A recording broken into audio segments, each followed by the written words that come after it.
net zero target by 2050, but also, of course, impact on us from the fuel costs from the Ukraine war and from post-lockdown and boosts in demand and a limited supply, but also, of course, an awful lot of pressure on fuel prices as well. Well, motorists are about to be hit an awful lot harder when we see that 2030 ban that comes into force, legal force, which bans the sale of all new cars running on fossil fuels, not just diesel and petrol, but even hybrid cars as well.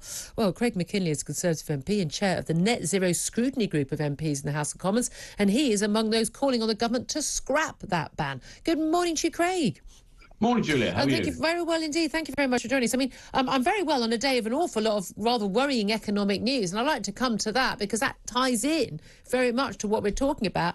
The background to all of this is the net zero commitment from 2019, and Boris Johnson just, for the sake of it, randomly bringing forward every target by 5 years, every few months when he felt like it. Massive impact, though, on ordinary people who are already struggling financially and will still be struggling probably in 2030 from this car ban. Tell us why you think it should be scrapped. Well, there's a number of reasons, really. Number one, I just don't think it's practical. We would have to create, these are third-party figures that the CEBR report actually highlighted this week. We'd need 380-odd new mines around the world just to find the lithium, the cobalt, the nickel, and all of those other materials. And when I think at the moment in the Democratic Republic of Congo, which is the supplier of nearly three-quarters of the world's cobalt, there are 50,000 young children mining this stuff. Being exploited. I mean, just to go back on that again, we are talking about, it's not that we just ban petrol and diesel cars being sold as new. And again, we'll still be able to keep the ones we've already got on the roads. I mean, who knows? There'll be people calling for those to be banned as well. But it's the fact that you need so many more materials to make those new electric cars, and those batteries involve incredibly scarce, very expensive materials. By the way, I mean, say some mined by children, but also an awful lot of them bought up by China. China's, was it road and braces policy? They have been buying up pretty much all of the supplies of these rare metals for the last 20 years. So those are going to be in short supply. No, you've got that in one. I mean, the worry is at the moment we've been in the frying pan of Putin's making. Are we really wanting to jump out of that frying pan into the Chinese frying pan, where they control so many of these rare minerals around the world? They've pretty much bought up much of Africa, and it's under their control. But the CEBR report that I think was authoritative, never seen a report that's such in depth about the costs of all of this rush to net zero. We're currently trying to implement a growth plan to get some growth. Well, it seems to me the net zero plan is a plan that goes completely in the other direction. Well, this is it. We often talk about the benefits. Look, I'm sure you agree, as most of my viewers and listeners would agree. It would be a good thing if we were able to rely on renewable energy and we didn't have so much environmental pollution. Whether you think there's a climate crisis, I don't believe the evidence for that actually exists, but were you concerned generally about pollution? And that would be a good thing. The reality is there is a cost to make those changes in how we make things and how we run things. And the cost at the moment appears to massively outweigh the benefits, simply because the technology, the materials, the battery storage, everything simply don't exist. Well, this was what the Fair Fuel UK report, the CEBR report, has highlighted, that the benefits, the benefits of all of this big dash towards net zero and scrapping normal cars would be about 76 billion of benefits, but the cost, the real cost is about 400 billion.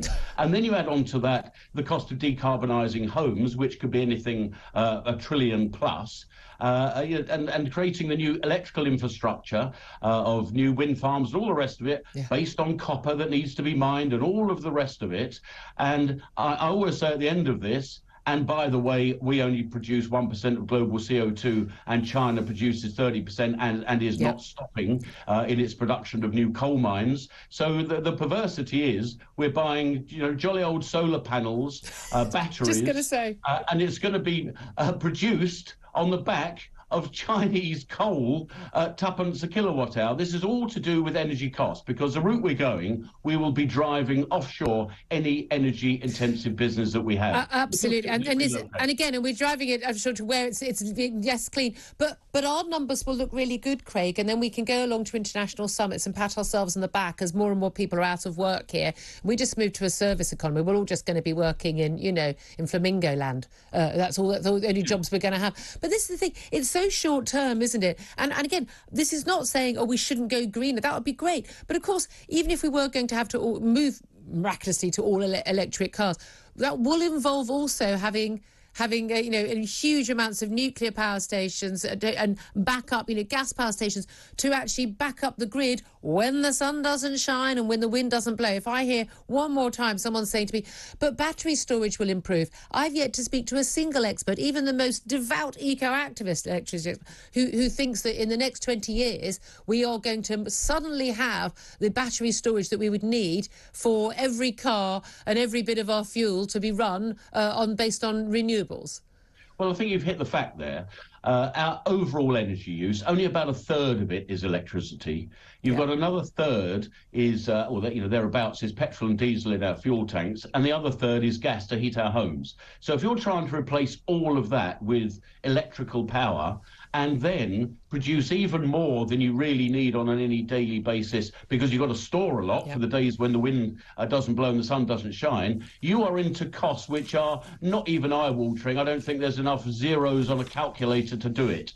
So if we're going for growth, we've got to pare back on these net zero ambitions, and we've got to completely scrap this 2030 ban. It isn't legislated for yet, of course, never been legislated for. It's always been just an ambition. And can I tell you another corollary of this mad plan? I've been talking to refining companies, and refineries, very important. You get the raw oil, then you produce it into petrol and diesel and bitumen and all the other petrochemical products. They're seriously looking at whether to bother investing in the UK to replace the kit that they've got. So we could be looking at, post-2030, probably sooner, we'll be importing refined diesel, because the companies that are in that game are looking at Britain and saying, you've all gone completely mad and we're not going to reinvest for a refining. That really is stupid. I'm very hopeful. The one good thing that's going to come out of the economic disaster we are in at the moment, as post-lockdown and positive net zero, and because the Ukraine war, I say some of it some of it self-inflicted, some of it inflicted upon us. But I'm really hoping that it does provide a wake-up call, and actually the British people will just stand up and go,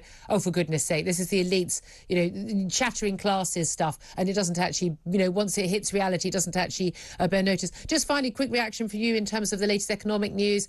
Obviously, we've got, the problems with, pension funds being worried, and we've got the pound falling against the dollar. We've got criticism of the mini mega budget and Kwasi Kwarteng and what Liz Truss is doing. Do you think this is sustainable?